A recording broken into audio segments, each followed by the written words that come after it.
The Tulsa Historical Society has a plan to repair a statue that was stolen, cut apart, and then sold for scrap. The Marjorie Tallchief statue is back in the studio with the artist who created it.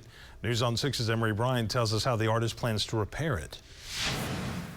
There are 6 pieces of the statue back in the studio, but several more somewhere that police haven't found.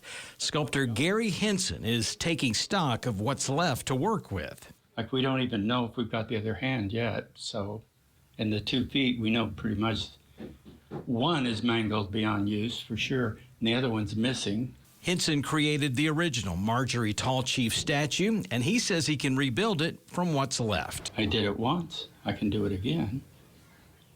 And now I'm going to do it from pieces again.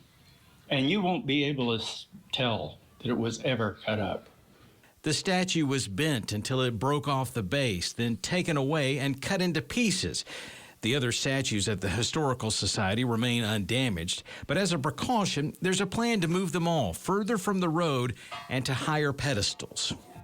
Together in one piece, it's worth a whole lot of money, but you do this to it, and it's not worth much.